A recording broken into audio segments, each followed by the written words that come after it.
Melbourne may be gearing up for the start of the Formula One season, but we'll tell you why Australia's City of Sport may not be hosting Grand Prix for much longer. Night Riders, how the stars of MotoGP lit up the track in motorsport's first floodlit race. Olympic dream, why the world's #2 tennis player has something other than Grand Slams on his mind. And zero tolerance, why this British sprinter put athletics bosses in a doping dilemma. Welcome to Sportsworld, Al Jazeera's regular look at sport around the globe. I'm Sana Hamouche. There'll be massive interest in the Formula One season, which is about to start after last year's intriguing duel between Lewis Hamilton, Fernando Alonso and world champion Kimi Raikkonen. But at the venue for the opening race, there is a battle of a different kind going on. Melbourne hosts the first Grand Prix of the year, but the Australian city appears to be on borrowed time as a Formula One venue. Wayne Hay travelled to the sports-mad city to find out what's going on.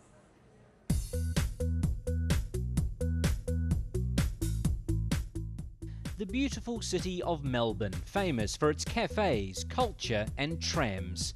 But the state capital of Victoria is perhaps best known as the sports capital of Australia, or the world according to some. We're just knee-deep in sport over here. That's all we got going for us, really. What that means, though, is they have some magnificent facilities that host some major events. Such as the world-renowned Melbourne Cricket Ground, the main venue for the 1956 Olympics and the 2006 Commonwealth Games, and of course it's the home of their beloved Australian rules football.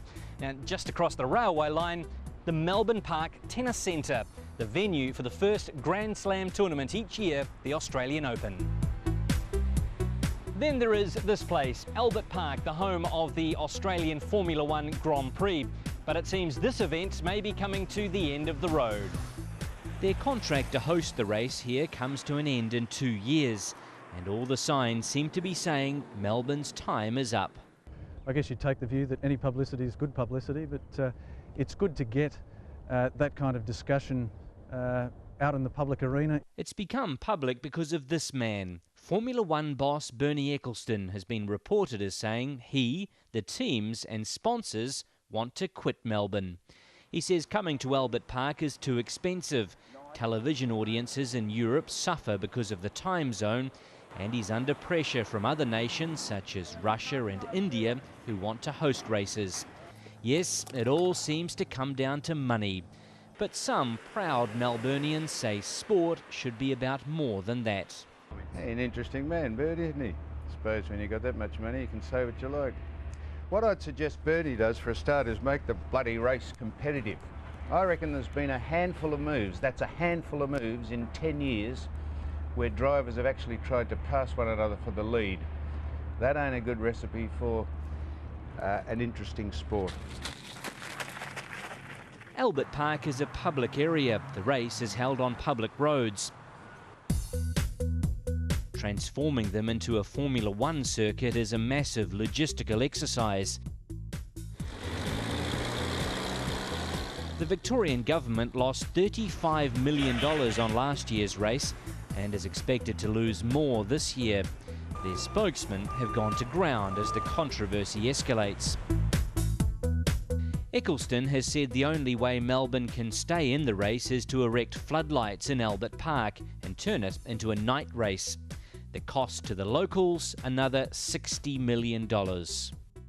Maybe he could fund the illumination, still have a great event, see Melbourne at night, the river sparkling, the lake sparkling, everyone, revelry and merriment just awash in the streets. People drunk and trying to get home at 3 in the morning and fighting on the streets and punching each other. It could be a great event. It's an interesting proposal that's been put to us, and the view of government at the moment is that they have decided not to go with night racing in the present circumstances. But we have reached what we think is a really constructive compromise for 2008, and that is we've shifted the Formula One race time from its usual time slot of 2 o'clock on the Sunday afternoon to 3:30 on the Sunday afternoon. Might be our last chance, knock on wood, to say get rid of the Grand Prix. None of that means anything to this group. They're the remnants of an organisation called Save Albert Park. And for the last 12 years, armed with their lemon, they've been trying to do just that. They don't care where the fast cars go, they just want them out of their park. Balance it out. Their main ally is a local councillor. Do you feel like you're kind of in enemy territory, I suppose, with everyone setting up for the Grand Prix? Well, it's alien to me because this is a big public park that our citizens should be using all year round. It's important in a major city, really, to have that breathing space. Why can't the Grand Prix be here? I mean, it's a great facility, isn't it? Your beautiful shots of Melbourne beamed all around the world. Well, it costs a lot of money to set up. It'd be cheap just to buy some spot ads overseas if you want to advertise the place. You know, there are better ways to spend your money.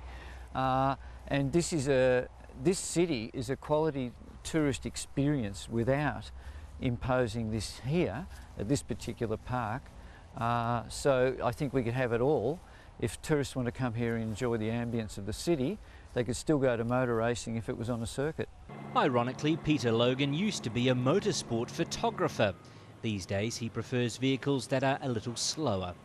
Life's also reasonably slow in the nearby upmarket suburb of South Melbourne, where the potential loss of their Grand Prix doesn't seem to be causing too much stress. No major loss. No, mate, Melbourne's got far better events to promote. I don't particularly care at all. I don't think it should have come in the first place. Oh yeah, well, it'll be on TV probably, so we'll still be able to see it. Sport is everywhere you look in Melbourne. It's ingrained in society.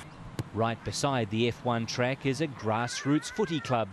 They're directly affected by the race each year, but have become so used to it, they'd be sad to see it go.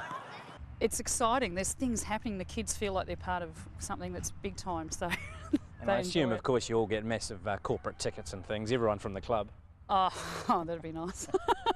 We'd like some more. Thanks very much. Will Melbourne survive without the Grand Prix?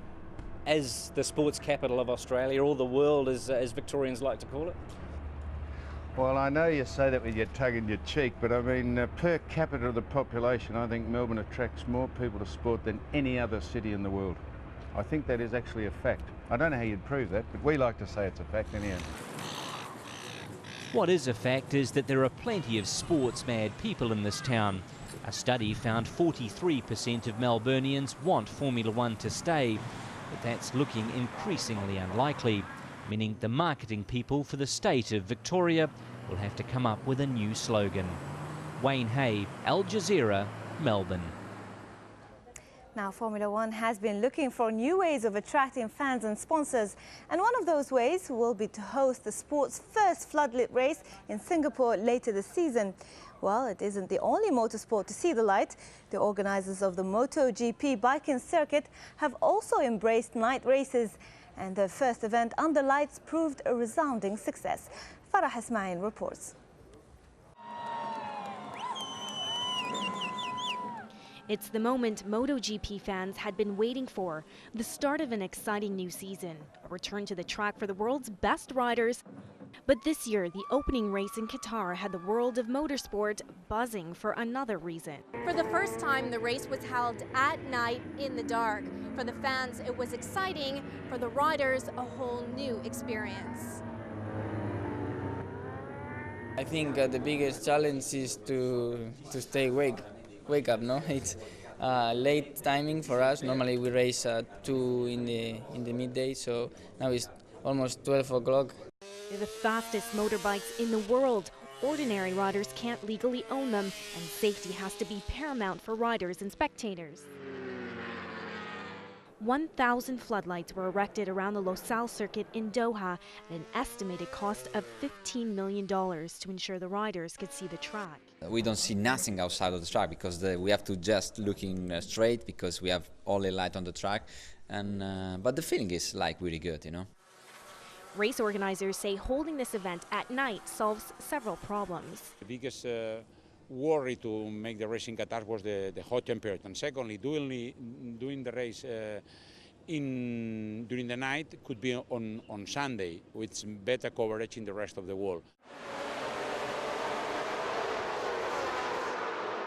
But what wasn't different here was who won. Australia's Casey Stoner dominated MotoGP last year, and after this year's first race, he's still on top, making his first victory under lights look easy. It was a little bit scary, and there was a few touch and go moments where we thought there was going to be a few crashes, but everybody seemed to come out of it all right, and I was just making sure I wasn't involved in any of that.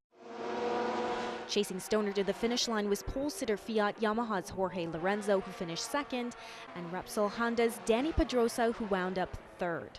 The result is unbelievable. We didn't expect at all, so I'm very happy for that, because 7 days ago I was last, almost last, so this result is unbelievable. And for those who braved the cool Doha night for this first nighttime MotoGP, the idea has been a big hit. It's nice because all the lights here are making it very exciting, and the situation here is nice. It's better than being under the sun. So yeah, it's very cool here. I've been to last year to Kuala Lumpur for the F1, and we were sitting on the grass, and it's so hot, and we were like all sunburned, and coming here at night, it's nice weather, there is not much heat. That's the kind of positive reaction that may explain why the idea of racing at night is catching on. Farah Ismail, Al Jazeera, Doha. Don't forget to have a look at our website aljazeera.net/English, where you can get all the latest sports news and find out more about the show. Stay with Sportsworld, because coming up, Rafael Nadal tells us why he's focusing on something other than the Grand Slams this season, and why Dwayne Chambers forced athletics bosses into a doping dilemma.